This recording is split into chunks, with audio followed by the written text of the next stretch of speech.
Olá a todos, muito bem-vindos aqui a mais um episódio do Zona Técnica. Já sabem que este é um podcast onde podem sempre ouvir falar vários profissionais, staff técnico dos clubes, e eles vêm aqui mais ou menos contar aquilo que é o seu trabalho no dia-a-dia, vêm partilhar aquilo que é a sua experiência profissional e hoje temos aqui mais um convidado especial, Daniel Faria, 28 anos, porque eu acho que o Daniel pode vir acrescentar aqui muito a este podcast. Tem aqui uma experiência ligada ao futsal no Braga, já passou por academias do Sporting, já esteve aqui na formação, por exemplo, do Vizela, e depois andou aqui por outros continentes, como treinador adjunto, andou aqui pelo Kuwait, por Marrocos, por Ruanda, e então são países diferentes que se calhar não se trabalha lá como se trabalham cá na Europa, e é sempre bom ouvir este tipo de experiências. Olá Daniel, bem-vindo, obrigado por aceitares este convite e ir falar aqui um bocadinho da tua tarefa como adjunto, mas também deste contexto diferente que pudeste viver nos últimos anos. É isso, Bruno. Vamos lá, vamos ter aqui uma boa conversa, tentar que as pessoas aprendam um bocadinho, se calhar, com a minha experiência. Não é que eu tenha muito para ensinar, se calhar é mais falarmos aqui da experiência do meu passado. Ainda são poucos anos de futebol, são 10 apenas. Eu comecei com 18 e comecei, como tu disseste, estive bem num projeto misto, futebol e futsal. Depois até estive só no futsal. Mas lá veremos. Antes de mais, agradecer-te pelo convite. Achei super interessante o facto de também achares interessante que eu possa ter algo para dizer às pessoas, e vamos ver como é que isto corre, não é? Vamos lá passar à conversa então. Corre bem, de certeza, e de certeza que vai ser super interessante. A malta aqui gosta de ouvir, quem ouve isto gosta de ouvir falar de futebol e deste tipo de experiências, portanto estás completamente à vontade. Olha, como é que a certa altura na tua vida aparecem estes desafios para a África e para o Médio Oriente? Como é que isto acontece? Olha, isso, vamos aqui à resposta mais curta. Eu e um colega meu, nós abrimos uma empresa de desporto, e nessa empresa nós fazíamos ações de formação. Essas ações de formação eram todas presenciais até o Covid. E no Covid surge essa situação em que nós temos uma empresa, temos que pagar impostos e tudo isso, como as pessoas sabem, né? Claro. E não tínhamos lucros, porque nós dávamos treinos individuais e fazíamos ações de formação presenciais, e tudo isso tinha acabado. Então tivemos que nos virar, e a nossa primeira ideia foi fazer um evento online que fosse basicamente uma maratona formativa. Ou seja, era uma semana inteira, 7 dias inteiros, seguidos de 4, 5 horas de formação. Ou seja, trazer malta, trazer treinadores de futebol, mesmo nós, como somos treinadores de futebol, não estarmos parados, ou seja, irmos evoluindo mesmo durante aquela pandemia que nos assolou. E isso o que é que nos levou? Nós criámos a Futebol Coach Week, eu e mais esse colega, e a partir daí tivemos que criar network para conseguir convidar, não é, treinadores de futebol. Na altura, um dos treinadores com quem eu melhor me dei e que até me foi desafiando a mostrar trabalho, etc., e que depois íamos discutindo ideias ao longo do meu percurso como treinador, principalmente quando eu fui treinador principal, e olhava para o Jorge Paixão como uma referência do futebol nacional e também de liderança, principalmente, e de conhecimento, obviamente, técnico-tático do futebol, até porque o Jorge foi jogador de futebol, esteve na Primeira Liga, esteve na Segunda Liga muitos anos. Através disso, e eu creio que ele terá tido a oportunidade de me levar para Ruanda, e foi aí que surgiu o convite. Então eu conheci o Jorge, houve todo este reconhecimento prévio, e depois ele leva-me comigo para Ruanda, após algumas pessoas se calhar não terem aceito o convite dele, e eu agarrei a oportunidade, obviamente, e depois a partir daí sou eu que vou com ele para o Kuwait, e vou com ele para Marrocos também, nesta minha última experiência profissional, que foi o ano passado no DIF Hassani El Jadidi. Tu, voltando e ainda falando sobre este teu início, tiveste essa questão desse mix de futebol e futsal, depois estiveste só no futsal. Tu sentes que isso te ajuda? E esta pergunta é mais no sentido de, agora já não tanto, mas há uns anos atrás era comum, eu pelo menos vi isso em vários jogadores. O último, se calhar, acabou por ser o Ricardinho do futsal, e falava-se muito, vamos testar o jogador no futebol 11. Sim. Havia muito esse tipo de conversas. Tu, sendo treinador de futsal, sentes que o conteúdo te ajuda no futebol 11? Olha, sobre a questão do futsal, para mim é muito simples. Eu acho que o futsal, e tu percebes de futsal, te ajuda no futebol, assim como tu percebes de outras modalidades e tu percebes de vida até, ou seja, de muitos outros assuntos e temas que eu acho que são preponderantes, às vezes, para liderar grupos. Okay. E eu começo no futsal porque eu fui jogador de futsal. Futsal era uma modalidade que eu conhecia muito bem, ok? E tive a possibilidade de trabalhar com treinadores a quem reconheço muitas competências, ainda hoje, que tenho uma visão muito mais crítica do que é ser um treinador de equipas, de futebol, de futsal, pronto. E os treinadores com quem eu passei, eu reconheço-lhes bastantes competências e ainda hoje aprendo com eles, que ainda tenho a possibilidade de falar com alguns deles. Reconheço principalmente em 2 brasileiros que eu tive a oportunidade, porque nós, no clube onde eu jogava, nós éramos treinados por treinadores que às vezes eram jogadores da Primeira Liga. O Desportivo Jorge Antunes teve muitos anos na Primeira Liga, e depois tive a oportunidade de aprender com 2 pessoas do futsal, o Paulo Tavares no Braga, e depois também com o André David, que é um treinador que neste momento está no estrangeiro. Eu creio que ele esteja no Qatar, ou nos Emirados Árabes, acho que é Emirados Árabes Unidos. Pronto. Continuando, o que é que eu vejo do futsal que possa ser uma ponte muito boa para o futebol? É que o futsal é jogado por 5 jogadores, e o que o treinador de futsal hoje em dia, e o português que gosta de evoluir, vê muito no 4 contra 4, é o pormenor. Ou seja, vai a todos os pormenores daquilo que é microtático, daquilo que é uma relação entre 1 contra 1, 2 contra 1, 2 contra 2, 3 contra 3, até o 3 contra 2, 4 contra 3, 4 contra 4. Está tudo muito pormenorizado. E esta minha passagem pelo futsal e ter a oportunidade de aprender com estas pessoas deu-me uma bagagem que eu achei interessante daquilo que é o microtático. E tu depois começas a fazer uma ponte para o futebol. E eu, uma altura, até fiz uma apresentação na nossa plataforma, na Futebol Coach Week, que se chamava Manter a Bola em Situações de Pressão. E tu o que vês em situações de pressão muitas vezes são estes contextos microtáticos, estes contextos mais pequenos de jogo. E é super interessante tu olhares para aquela equipa do Pep Guardiola, do Barcelona, e perceberes como é que estes gajos conseguem manter a bola em todas as situações de jogo. E tu começas a reparar nos pequenos pormenores, naquilo que eu trouxe do futsal, que obviamente hoje em dia já se fala no futebol, mas que eu fiz a ponte do futsal para o futebol, ok? E eu não sei como é que os outros treinadores a fizeram, muito à partida, muitos deles foram jogadores de futebol, tudo isso foi estudado e passado por eles, e eu fiz a ponte desses contextos microtáticos, usar a mão, a situação, como é que tu tens que ter o corpo para proteger a bola, como é que tu fazes o 2-1, como é que defendes o 2-1, a tabela simples, o ir bater à cara, que é tu protegeres a bola e poderes soltar a bola de frente, no apoio frontal, a paralela, o poderes jogar num espaço para o jogador que está próximo de ti aproximar, ou seja, todas estas dinâmicas eu trouxe-as um bocadinho do futsal, tanto da minha experiência como jogador, mas depois como treinador e como aprendiz de certas e determinadas pessoas. Ia-te pedir, e até porque tu já fizeste, eu estive aqui a ver um bocadinho a tua experiência pelas tuas redes sociais, pelo 00, etc. E tu também já fizeste aqui um bocadinho o papel de recuperador físico, pelo menos é assim que está no 00. Não sei se era recuperador, se era preparador, mas independentemente disso, Era mais preparador, ok. Tu gostas mais dessa questão física ou neste momento já vais mais pela questão técnico-tática?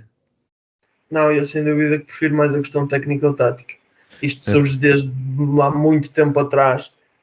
Quando eu meti na cabeça que queria ser treinador de futebol, foi muito influenciado por José Mourinho, por isso já estamos a falar de 2004, 2005. E eu sempre quis ser treinador de futebol, ou seja, tu na altura não pensavas na questão da preparação física. Tu pensavas em bons jogadores, como é que eles jogam, o que é que eles fazem, como é que eles realizam o passo, o remate, o cabeceamento, isto e aquilo. E depois pensavas, poxa, como é que eles jogam em 4-3-3, em 4-4-2, 3-4-3, e porque é que faz isto, e porque é que este jogador se aproxima aqui e o outro aparece nas costas, que tipo de movimentos é que eles realizam, porque é que este médio está-se a meter no meio de 2 centrais. Tu pensavas nessas coisas, e era nisso, e foi esse jogo que eu me apaixonei. Foi por esse futebol que eu me apaixonei. Obviamente que Hoje em dia, tu queres ser um treinador de futebol, tens que estar preparado para as 4 ou 5 as 5 vertentes do jogo de futebol. Se tu dividires, obviamente, a psicológica em emocional e social, ou se juntares tudo numa, são 4, pronto.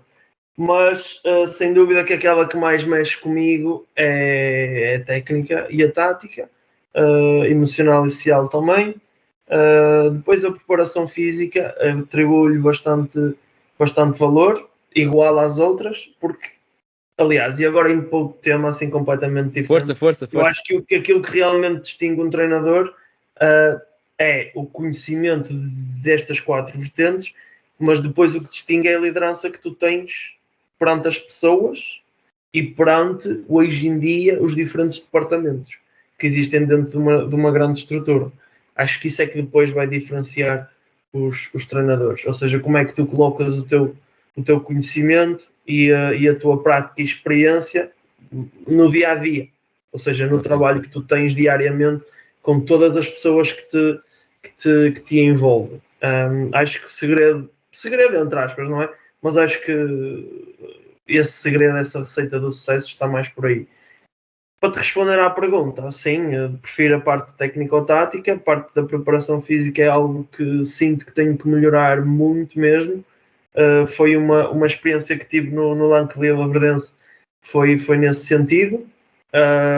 Já tive outras experiências, ou seja, com tarefas e funções de preparação física em todos os contextos onde estivemos, porque nós éramos uma equipa técnica pequena e então as pessoas têm que se desmembrar. Se querem fazer um trabalho em condições, têm que se desmembrar em várias tarefas e várias funções, e fiz muitas dentro dessa área, fiz muitas.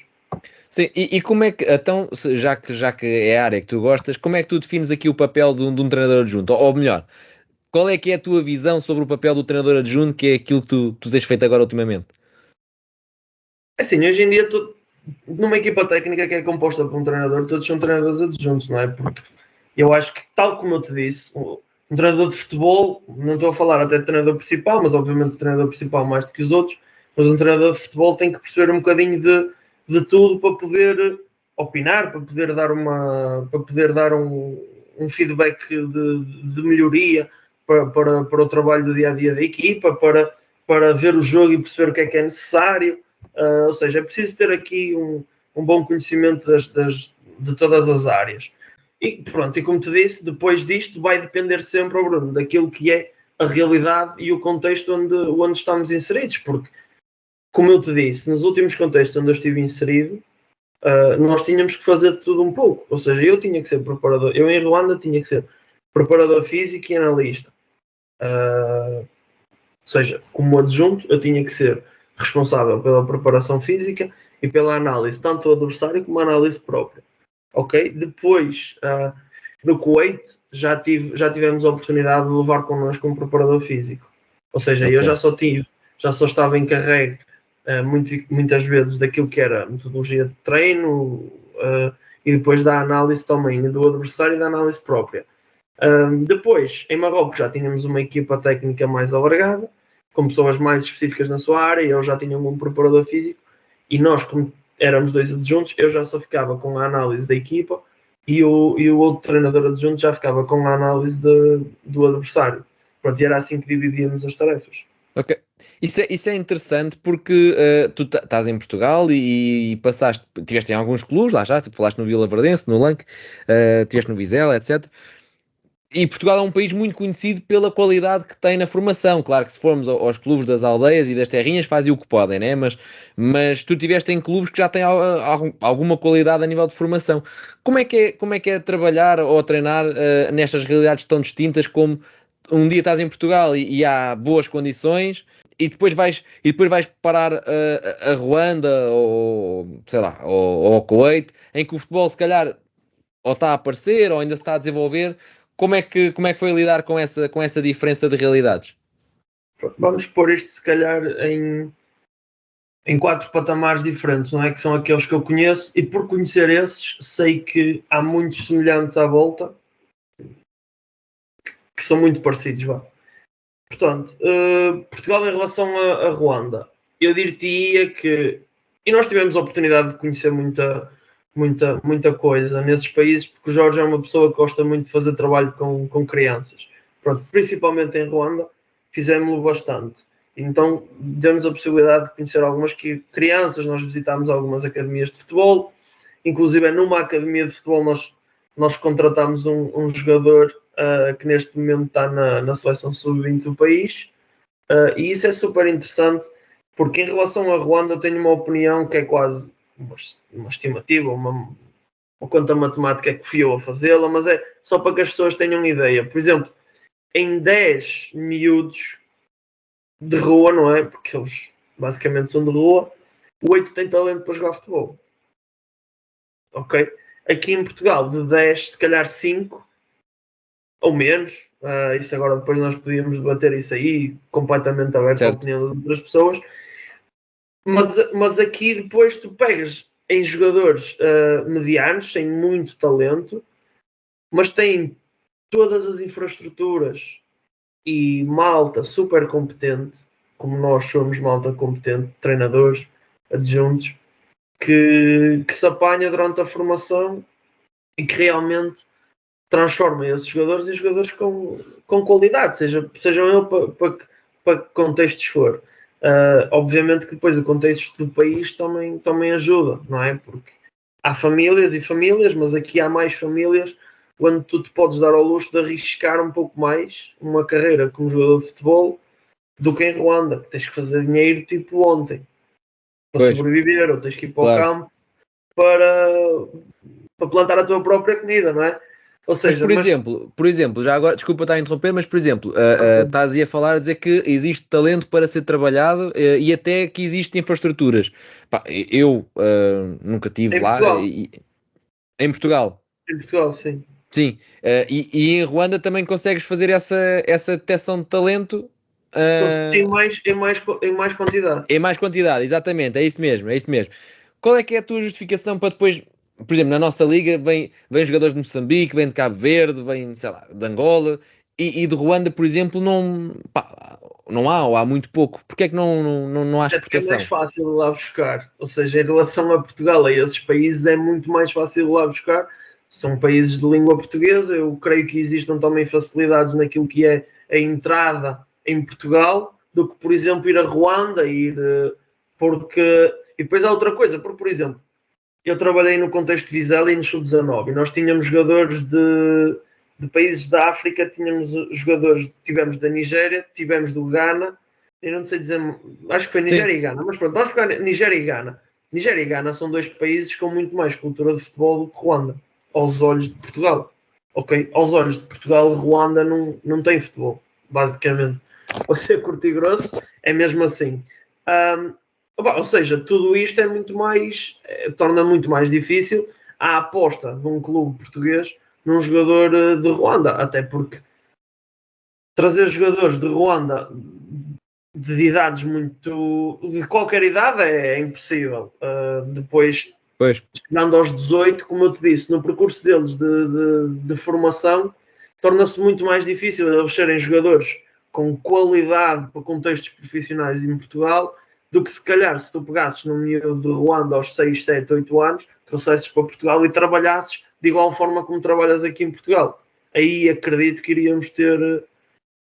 Mas, por exemplo, o jogador de Ruanda, que tu lá estás a dizer que tem realmente talento, aquilo lá também há muito essa cultura de futebol de rua ainda, não é? Acredito eu. Muito. Sim. Será que é talento mais técnico, é completamente individual? Normal, só para tu saberes uma coisa, é completamente normal tu veres um miúdo de 4 anos a andar, sei lá, vou-te dizer 5 km para ir para a escola, mas tipo sozinho, sem pais, sem nada. Ou seja, obviamente que futebol de rua existe, ou seja, só existe futebol de rua porque tu não tens infraestruturas quase nenhumas para jogar futebol. As que tens são precárias, são poucas, com poucas condições, e às vezes são para estas equipas onde nós trabalhávamos, segundas e primeiras divisões. Ou seja, sim, futebol de rua é uma realidade bem assentada naquilo. Sim. E depois, Isso, olha, outra coisa que me diz. lembrei, eles não têm campeonatos de formação. Ah, ok. Eles não têm, ou seja, essa organização não existe. Só existe a partir de sub-19, creio, e é só tipo ali numa altura. Ou seja, o que eles fazem muitas vezes para descobrir talento é marcam um dia, um tryout, em que os miúdos se inscrevem e aparecem, e depois são alocados para uma segunda divisão, porque aquilo só profissionais só há. Profissionais não, porque a segunda divisão não é profissional. Mas equipas, mas divisões em Ruanda só tens a primeira e a segunda.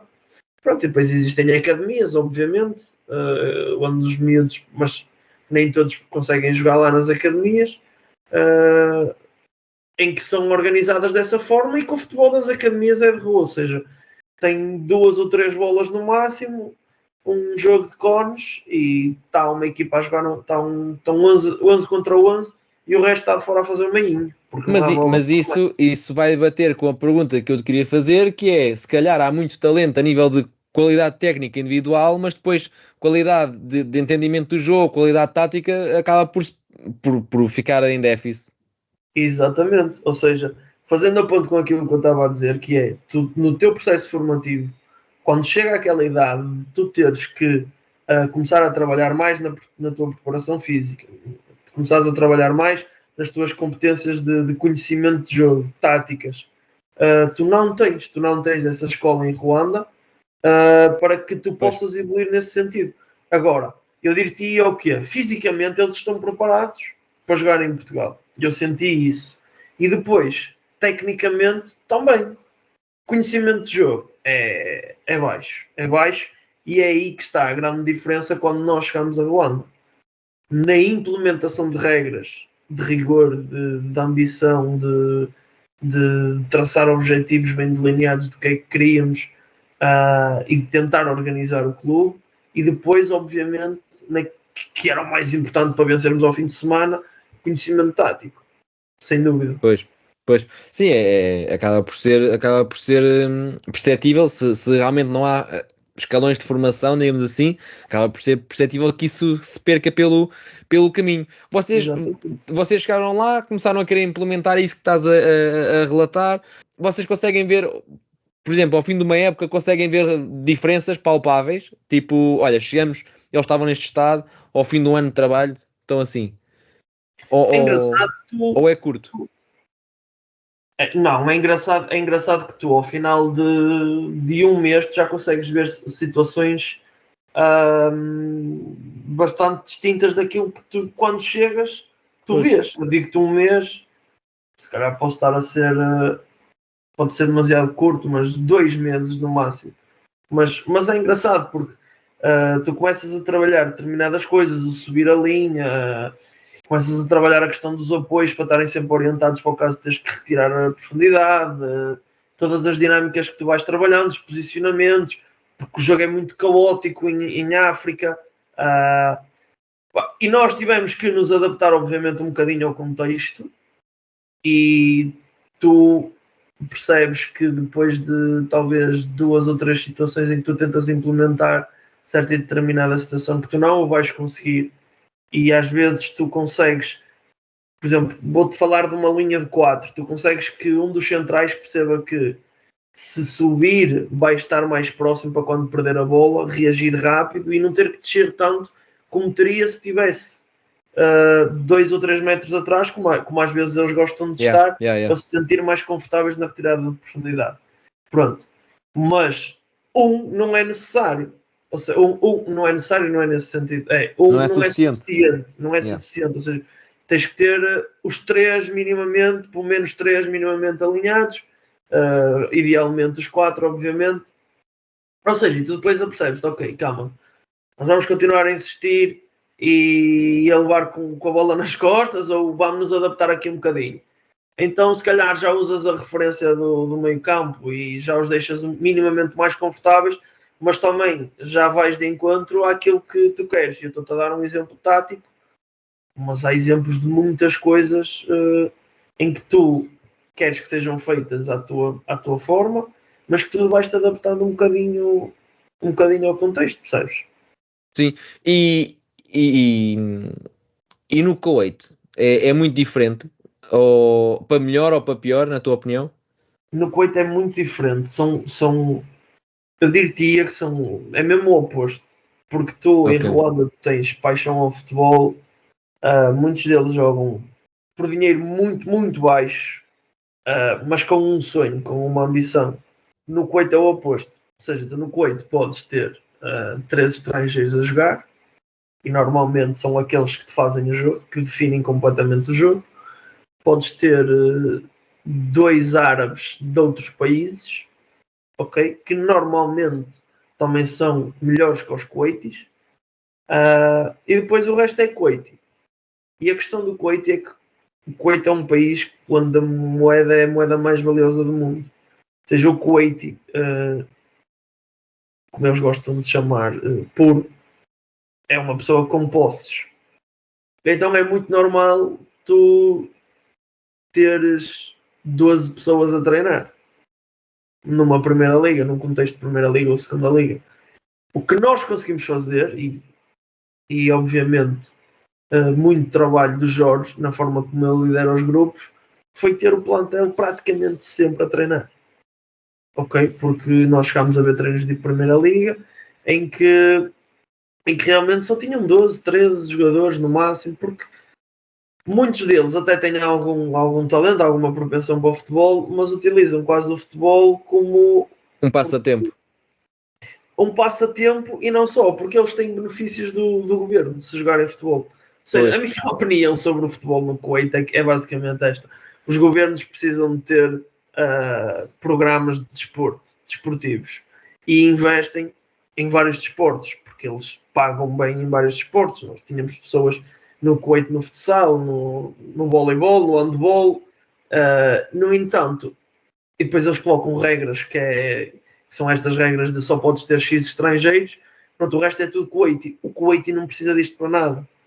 Ok? Ou seja, eu no Kuwait também trabalhei na formação, também trabalhei na coordenação de sub-14. Ou seja, eu vi meninos com muito talento para jogar futebol, mas com uma incapacidade quase cultural de não conseguires. Obviamente que chega lá um português e vai querer meter regras, mas tu tens sempre um choque muito cultural, porque, por exemplo, quem está a ajudar, quem te está a ajudar nessas academias e na formação, muitas vezes são pessoal do Líbano, pessoal do Egito, pessoal da Índia, Bangladesh, que são quase subjugados, digamos assim, pelos coitis, por quem está, ou seja, eles têm muito receio, e normalmente quem joga nos clubes, tu só podes, mesmo na formação, tu só podes ter 2 árabes que sejam de outros pois. países, e são sempre esses meninos que têm mais talento até.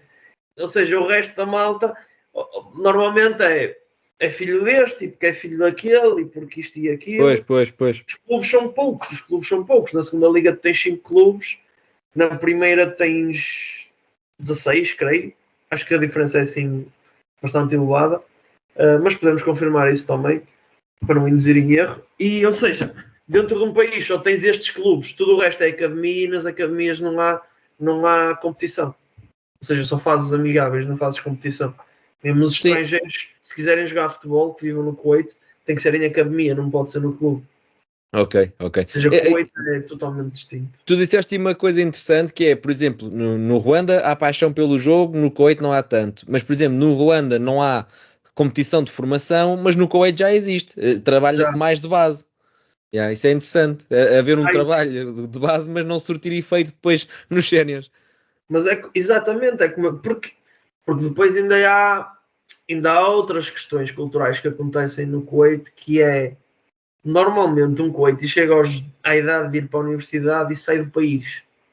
Ou seja, mesmo que Ok. tu sejas sub-18, craque, seleção nacional, tu interrompes a tua carreira e vais estudar para fora. E depois voltas e se calhar continuas a Pois, jogar futebol. o futebol não é uma prioridade. Lá está. Não é de todo uma prioridade do Kuwait. Eles não precisam do futebol para sobreviver, de todo. No entanto, o que eu quero dizer é: há talento em prática, há talento em todo o mundo. E no Kuwait há coitis com muito talento, e mesmo na minha equipa eu tinha jogadores que sentia que, opa, se esta malta quisesse realmente ser jogador, podia ser, mas é assim, tu imagina que eu na minha equipa tinha um coiti, porque eu tinha lá um miúdo, lembro-me agora, com muito talento. O miúdo era rápido, tinha uma boa qualidade técnica. O que falhava no miúdo era ele ser miúdo, e quando entrava em jogo, ele muitas vezes não conseguia corresponder, ou por nervosismo, ou por isto ou por aquilo. Até podia querer trazê-lo para Portugal. Ele não ia querer vir. Ou seja, ele não ia querer uma carreira no futebol, porque está super confortável no Kuwait. Ganha muito dinheiro, pode viajar, ir visitar o mundo inteiro quando lhe apetecer. Ou seja, o contexto é totalmente diferente. Sim, ok. Agora é assim, eu nunca tive em nenhum desses países, mas a ideia que dá para quem vê de fora é que destes países que tu tiveste, Marrocos é aquele mais desenvolvido no futebol. Bate certo? Bate. Pelo menos a nível. Eu acho que esta ideia, que é uma ideia que, pronto, não dei a perguntar, é uma ideia que eu tenho, mas. Agora faço-te uma pergunta a ti e faço também a quem nos estiver a ouvir depois, que é: como é que tu defines qual é que é o melhor futebol? Qual é a tua definição de, ok, este país tem melhor futebol do que aquele? Olha, pela qualidade tática, técnica, é pelos adeptos, é pelas infraestruturas, é pelo espetáculo da própria liga, porque há ligas que são muito mais visíveis do que outras, digamos assim. Eu ia te responder a isso da seguinte maneira, que é, eu digo que é o marroquino porque a nível europeu tem muito mais jogadores presentes nas grandes ligas, tem uma presença a nível de seleções, se calhar campeonato do mundo mais regular do que os outros dois, não é? Acaba por estar mais presente.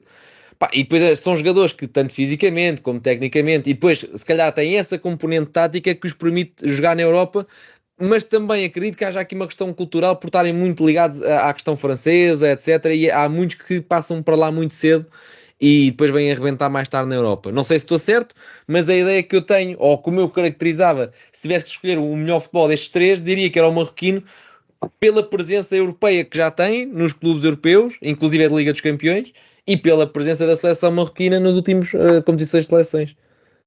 Olha, o que eu digo muitas vezes sobre o Marrocos é que o Marrocos às vezes é a Europa da África. Há outros países que também são considerados algo assim do género. Mas Marrocos tem uma seleção e jogadores com muita qualidade, e isso... Sim, muitos, pá. A seleção tem muitos jogadores de qualidade.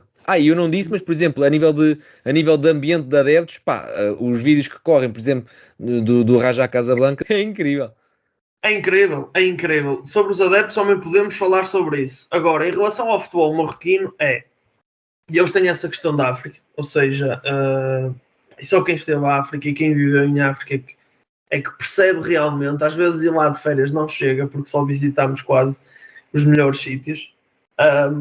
Mas eu estive numa cidade que não é aquelas cidades, ou seja, não é Casablanca, e mesmo Casablanca, tu se fores a determinados sítios vês muita pobreza, não é Agadir, não é Marrakech, que também vês, mas lá está, em determinados sítios. Não é Tetuán, não é Fez, que são cidades mais a norte, onde aí é praticamente Espanha, basicamente. Ou seja, eu vi muita pobreza e tu aí percebes, ok, tu estás realmente em África, o clima é ligeiramente diferente do que aquele que tu sentias, ou que eu sentia no Kuwait e em Ruanda, e que muita gente que vai lá passar férias ou que vai lá viver em Marrocos sabe do que é que estou a falar, que é o clima é realmente diferente. Mas depois tudo isto te faz entender que existe muito futebol de rua e depois existe campeonatos muito mais organizados do que nestes países. Ainda assim, está muito longe de Portugal. Muito longe de Portugal. Em termos de organização e logística de campeonatos e em termos também de infraestruturas e qualidade das pessoas que trabalham. No entanto, a partir deste ano, creio, eles fizeram um investimento muito grande no futebol. Eu creio que tenha sido por causa do Mundial, e o rei de Marrocos quer investir nesta questão do futebol, e eles querem, ou seja, E eu não consigo explicar isto muito bem porque não tenho total conhecimento, eu prefiro dizer Sim. isto do que estar aqui a inventar. Sim. Mas eles basicamente globalizaram todos os clubes e agora quem gera todos os clubes em colocação de staff é a federação. Ok. E por isso vai começar a ser mais normal nós termos, como por exemplo no clube onde eu estava, no DIFA, existe hoje um treinador de sub-20 português. Ou seja, e vai ser mais normal isto acontecer. Ou seja, treinadores de fora, do estrangeiro, irem para Marrocos para estes contextos de formação para trabalhar com bons salários, com boas condições de vida, exatamente por causa disto, para fazer evoluir cada vez mais o futebol. Pronto, e sobre Marrocos é isto. Sobre a seleção marroquina também é isto. A maior parte dos jogadores saem de uma academia que é a Academia Royal, e depois há muitos jogadores também marroquinos que tu deves saber nem são formados em Marrocos, Pois é isso, claro. são formados na Europa, porque há muita qualidade, eles ainda estão um passo abaixo daquilo que eu acho que eles podem estar, porque realmente tu revês muita qualidade. Inclusive eu este ano tentei ajudar um jogador meu a vir para Portugal, porque acho que tinha capacidades para o fazer, mas depois quando tu começas a tentar ajudar, porque eu também só comecei a tentar ajudar o ano passado, ou este ano, mas há muita burocracia para entrar no país e muitas vezes no desconhecimento não se pode arriscar tanto. O que também é bom para Portugal, porque também faz com que os jogadores portugueses tenham mais oportunidades e se mostrem mais, não é? Nem é Claro, todo o claro. clube que consegue trazer jogadores do estrangeiro. Sim. Tu sentes que nesses países onde tu trabalhaste existe uma aposta forte ou consistente para melhorar a competição que eles já têm? Ou achas que é algo que está ali tipo em águas de bacalhau e que não há assim muito interesse em melhorar?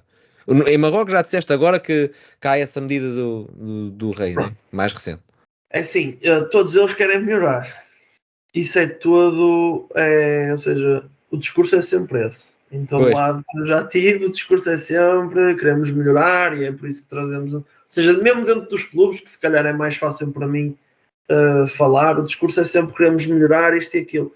Mas depois também sinto que é muito mais palavras do que ações. Entende? pronto, era aí que eu queria Eu, chegar, sim, eu sim. trabalhei um bocadinho contextos difíceis, porque havia sempre aquela desculpa. O Jorge, depois, em termos de liderança, ele conseguia fazer isto e conseguia influenciar positivamente as pessoas. Mas havia muito esta desculpa que ele odiava, que era Mister, tenha calma, isto é África, ou isto é Claro, o claro, claro, claro. Kuwait, ou isto é Marrocos, do género. Não podemos fazer isto aqui porque isto é África. Pois, Não, claro que podes. São pessoas completamente iguais a todas as outras. Tu és uma pessoa igual a uma pessoa na Europa. Tens que, se calhar, e aí é que entrava o discurso dele, abrir horizontes, não é? Tipo, perceber o que é que se faz nos outros países, como é que fazem, e só depois de tu entenderes tudo isso é que tu percebes se é ou não possível fazer aqui. Agora, tudo começa com um simples passo. E esse primeiro passo é que é sempre o mais complicado em yeah. qualquer coisa. E estou-te a Quebrar falar, aqueles padrões. exatamente, estou-te a falar não só na implementação de regras, mas também taticamente. Mas obviamente tu estás a falar de questões de organização do campeonato e sim, o mais difícil é dar o primeiro passo. Ou seja, há muitas pessoas ali que estão acomodadas e que não saem nem por nada, porque há ali Pois, uma rede. E depois torna-se difícil haver grandes melhorias ou melhorias mais rápidas, melhorias que poderiam ser bem mais rápidas sim, do que acho sim, que sim, vão sim, sim, sim. acontecer, ou do que acho que já aconteceram, porque as próprias pessoas estão acomodadas e vão trabalhando de uma forma bastante tranquila. Qual é que é a maior dificuldade? Se tu pudesses escolher uma dificuldade, qual é que seria a maior? Não só em Marrocos, como em Ruanda. Ou seja, no impacto que tiveste em África, no Médio Oriente, etc. Qual é que foi aquilo que tu disseste assim, pá, nisto há muita dificuldade? É o entendimento do jogo? É uma questão mais física, mais de foco, lá está na modalidade, no futebol, vá? O que é que achas que esbarra mais as intenções de quem vai de Portugal para lá? Essa é uma boa questão, mas eu acho que aquela que é, ou seja, essa questão não tem uma resposta certa, porque eu acho que isso depende um bocadinho dos 3 países onde eu estive, mas em relação, para te responder a isso, aquilo que eu acho que é comum entre os 3 eram regras. Ok. As regras de, olha, é para aparecer a esta hora, olha, a reunião é esta hora, não é 2 minutos depois, nem 5 minutos depois, é às 9 da manhã, não é às 9h05, não é às 9h10. 9. Esse tipo de regras é que eu achei que foi mais difícil nos 3 contextos dos jogadores perceberem. E tu tinhas que tomar atitudes para que as regras fossem, ok, atenção, o homem não vai gostar ou vai penalizar se eu continuo a chegar 1 minuto atrasado, ou se o Mister diz que é para ir para a reunião já completamente preparado e eu apareço lá de fato de treino, e não, é para ir preparado porque a seguir à reunião é para entrar em campo e treinar. Metes as botas e vamos treinar. E esse tipo de regras é que eu achei que foi sempre uma regra, uma guerra dificuldade, comum, uma guerra. uma guerra comum que nós tivemos nos 3 contextos. Sim, ia-te perguntar, isto pode ser uma curiosidade, depois quem nos vai ouvir, que é, vocês vão para esses países, há aqui uma barreira linguística, claro que falam inglês, mas do outro lado se calhar nem toda a gente fala inglês. Bastante. Pois, Há como é uma que... barreira linguística bastante. E eu não sei se é verdade ou não, mas eu, aqui também a título de curiosidade, eu vi uma notícia depois nas redes sociais que eu seguia do clube onde eu estava, que era o DIFA, porque nós tivemos uma sorte enorme de ter connosco um ex-jogador de futebol profissional marroquino que falava português, porque Olha, já tinha vivido 7, 8 anos em Portugal. E ele era de lá e então trabalhava agora no clube, mas trabalhava no clube como coordenador, ele não estava muito conectado à primeira liga, ok. à primeira equipa. Mas com a entrada de Jorge, com a nossa entrada, e ele foi uma peça preponderante para o nosso sucesso, para a nossa subida de divisão, porque ele entendia aquilo que nós dizemos e traduzia diretamente para o árabe marroquino, que é um árabe também diferente daquele que eu apanhei no Kuwait. E isso foi fulcral, fundamental para o nosso sucesso. A notícia que eu vi, voltando à parte de trás, é que o Sapinto queria levar para o Raja Casablanca. Eu não sei como é que essa oportunidade surge, ou se essa oportunidade foi mesmo real, mas sei que depois isso não aconteceu. O que dizia nas notícias das páginas do clube onde eu estava é que ele não quis sair do clube da terra dele, porque ele é do lado de Jadida. Agora, se é verdade ou não, eu não sei, mas é muito interessante e é uma prova de que é muito essencial que a comunicação seja bem feita. E se tu tiveres um bom tradutor ao teu lado, é melhor ainda.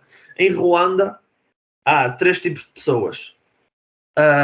No contexto de jogador de futebol atualmente, a primeira fala quase toda inglês. Ok? Porque aquilo foi uma colónia belga, creio, foi uma colónia inglesa também, tem influências de França, ou seja, muita gente fala francês e muita gente fala inglês. Os mais velhos, à partida, falam francês. Ou seja, hoje em dia, os mais novos, quase todos falam inglês. Depois tens malta que percebe os dois, francês e inglês. Malta que percebe melhor um bocadinho francês, porque as famílias ensinaram mais um pouco o francês. E depois também tens malta que não fala nenhuma nem outra, mas esta é mais rara. Esta é mais rara, que só fala a língua local, que é o Kinyarwanda. Pronto. Mas aqui tinha que haver um jogador que tivesse falado dos outros jogadores e que fizesse a comunicação. Falávamos maioritariamente em inglês, em Ruanda. E a comunicação foi bem feita porque a maior parte do plantel falava inglês. No Kuwait, contavam-se pelos dedos os jogadores que não falavam inglês. Pois, Tínhamos um venezuelano que não falava inglês, mas que foi aprendendo e foi obrigado a aprender, senão não comunicava. E ele acabou por aprender. Olha, e agora lembrei-me uma coisa: a regra do Kuwait não eram 3 estrangeiros, eram 4. Agora é que me lembrei. 5. Desculpa. Agora estou a lembrar de outro jogador que era estrangeiro. Eram 5, exato, eram 5. Ok. 5 mais aqueles 2 que podiam ser árabes de outros países. Pronto. Agora tem. No Kuwait toda a gente falava inglês. Em Marrocos, raríssimos os que falam inglês. acho que só tinha um, ok? Tirando os estrangeiros, esses falavam inglês, mas os estrangeiros eram de Mali e um dos Camarões, um de Mali, dois de Mali, um dos Camarões e um da Nigéria, creio, o avançado.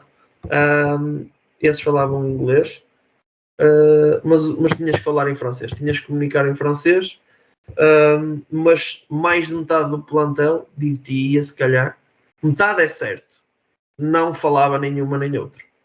Tinhas que falar. E daí a importância. Mas isso quando há, ou seja, estavas a falar, por exemplo, no Jorge, que é um bom comunicador e tem ali boas estratégias. Mas depois, quando ele fala com um tradutor, a mensagem que vai chegar ao receptor já não é bem a mesma, porque quem está a comunicar com ele já não é a mesma. Perde-se um bocadinho essa essência, não é? Olha, Bruno, mas por acaso, nós só tivemos tradutor no. Sim, só tivemos tradutor em Marrocos. Nós, diretamente da nossa. Porque depois é diferente. Diretamente da nossa língua para a língua local, só tivemos em Marrocos. Ou seja, de português para árabe. Okay. Em Ruanda, tínhamos uma pessoa que traduzia para Quínia-Ruanda, mas traduzia de inglês para Quínia-Ruanda. Então aí a comunicação. Ou seja, o próprio Jorge, na comunicação que fazia, e eu nos exercícios que também assumia e que depois tinha que haver ali uma tradução para a língua local, tivemos que desenvolver palavras quase-chave para que a comunicação fosse muito direta. E eu nunca tinha o tradutor português, ou seja, porque normalmente o adjunto fica com um grupo e o principal fica com o... Isto na parte final do treino. Obviamente que inicialmente o Jorge muitas vezes estava de lado e nós é que assumíamos o resto do treino e o tradutor português. Mas por acaso, como o outro adjunto falava pior francês do que eu, o tradutor português ficava com ele e eu ficava com um tradutor que entendesse o meu francês diretamente para árabe. Okay.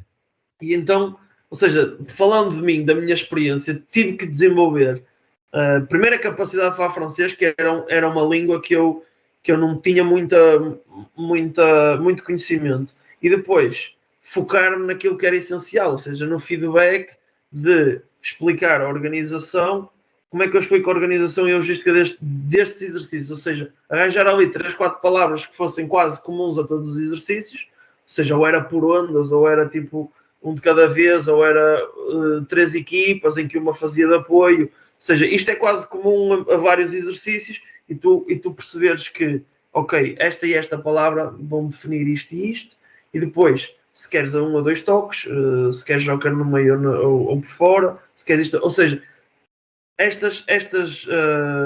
isto tinha que estar bem definido no francês. Ou seja, tinha que saber falar bem isto em francês para que o meu tradutor depois se explicasse bem. Ok? E depois tinha que ser muito mais rápido que se calhar em Portugal.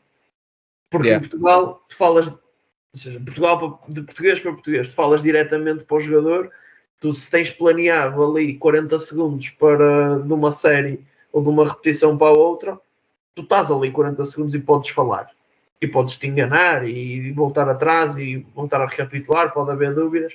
E eu ali, se tinha 40, tinha que demorar 15, que é para o meu adjunto, que já sabia que ia falar mais um bocadinho porque gostava de dar o lamiré dele, ia-me falar 25, por exemplo, e eu ia precisar de mais ali 5 ou 10 segundos, porque depois o homem não desculpa, e à horinha certa o exercício tem que começar outra vez. Está-se a entender? E isso era uma guerra que nós tínhamos também, uma guerra entre aspas, saudável, obviamente, para meter o treino sempre a andar. Pois, se não quebra muito, é verdade. Olha, e agora vamos... porque tens que ir aos teus objetivos físicos, não é? Lá está, entra aquela questão da preparação física.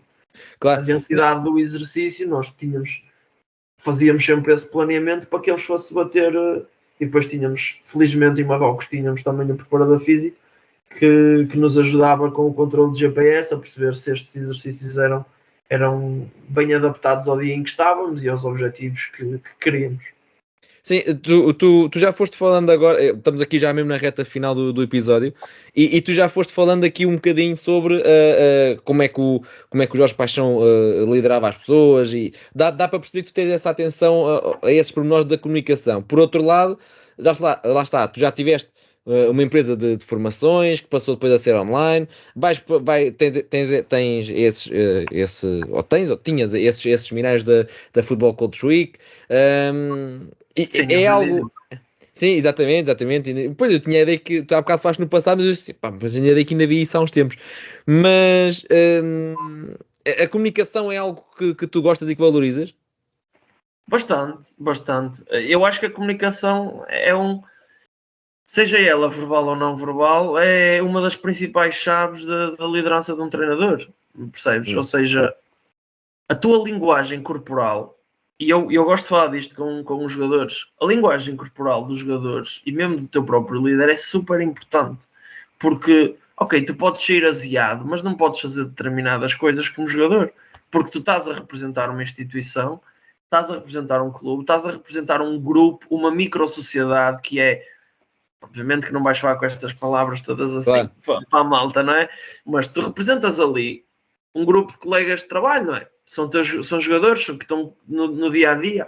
E se tu tens determinadas atitudes, tu não vais enganar ninguém, tu só te estás a enganar a ti, porque eu sei que tu estás claro. chateado e não é por tu fazeres essas determinadas situações de levantar o braço, ou de revirar os olhos, ou disto ou Claro. daquilo, que vais ganhar com isso, tu só vais é perder. Ok? Yeah. Agora, se é homenzinho, não é? O que eu gosto de dizer aos jogadores, se é homenzinho e anda a falar connosco diretamente, cara a cara, como um homem tem que o fazer. Claro. Pronto, e isto também faz parte daquilo que é a comunicação, entendes? Por Sim. isso é que eu acho que este Ruben Amorim é um gênio da comunicação. Yeah, E por causa também disso, partilho, sim. tenho uma liderança poderosíssima. Sim, partilho dessa admiração pela liderança do Ruben. Olha, projetos para o futuro, ambição de treinador principal para já ou ainda não? Há, sem dúvida a ambição de ser treinador principal. Neste momento, eu sinto que gostava de continuar como adjunto por mais algum tempo, porque quero aprender com outras pessoas, quero ir para outros contextos também como adjunto para estar melhor preparado, ok? Ok. Mas o futuro não faço ideia do que é que me reserva. Isto é dia a dia, ir trabalhando todos os dias, e agora estou numa fase em que estou a trabalhar de uma forma bastante diferente no futebol, mas que já começa a coçar aqui nos braços a falta de estar no terreno e a falta de conviver diariamente com os jogadores, com essas personagens que são jogadores, com o resto da equipa técnica, as brincadeiras que existem e obviamente todo o stress que também existe envolvido para o fim de semana ganhar, mas que é um stress que nós considerávamos e que eu continuo a considerar saudável, entre aspas, Yeah, ok? Que não seja em demasia, mas saudável, e que é algo que na realidade, se nos colocarmos em perspectiva em relação a outras pessoas, não pode ser um stress. Ou seja, é algo que tem que ser positivo para nós. Este bichinho de jogar ao fim de semana, de ter que ganhar, de ter que competir para ganhar, tem que ser algo positivo, porque stress é realmente a malta que não tem comida para meter no prato, claro. é a Yeah. malta que está na fila do centro de emprego para arranjar um trabalhinho para poder pagar água e luz. Pá, e isso, se a malta vai tendo, tem sorte, percebes? E então Yeah. esse stress no futebol nunca pode ser algo negativo, tem que ser algo sempre positivo. Yeah, claro que sim. Olha, Daniel, muito obrigado por teres vindo. Chegamos assim ao fim dos nossos Obrigado, 50 meu. minutos de conversa. Pá, espero que tenhas gostado deste bocadinho. É quase Olha, uma hora, gostei. 50 minutos, portanto, Foi. espero que tenhas gostado assim como eu. Pá, gostei muito de conhecer essa realidade. Aprendi muito porque, lá está, nós na Europa, para quem é adepto de futebol na Europa, vive numa bolha. Nós não fazemos ideia do que é que se passa em África. E estas partilhas acho que é importante, especialmente aquela de Ruanda e da realidade do Kuwait, pá, que são coisas que nos passam ao lado, pá, e é sempre bom conhecer essas realidades. Bruno, olha, obrigado eu por poder partilhar aqui. Uma pessoa a falar também aprende, e a realidade é essa. Por isso é que, obviamente, que eu vou aceitar estes convites, porque ia ser hipócrita da minha parte não fazê-lo, porque também convido outras pessoas para vir falar à Futebol Coach Week, que é o evento que nós organizamos. Tens datas para uma próxima Cold Já neste tenho caso. datas, mas não te consigo dizer agora de cor, mas já Pronto, tenho datas. ok. Era só para se quisesse promover, era só se quisesse promover. Bruno, já tenho datas e pessoas convidadas e certas. No entanto, ainda não posso revelar nada. Ok. Mas fica já aqui o bichinho, né? Fica já Sim, aqui, sim. Fica aí no ar, sim. Fica aqui no ar, o pessoal que lá está atento que vai ser interessante. E pronto, e olha, agradecer-te mais uma vez, foi bastante porreiro este. Foi uma hora que passámos aqui. Sim, está a fazer agora uma hora, está a bater. Se foi, olha, não pareceu. Senti que ficaram muitas coisas ainda para dizer e que Bués. e que Mas pode haver uma pudessem parte ser 2 depois no futuro, pode haver uma parte 2 no futuro. Quiçá, exatamente. Com mais um país.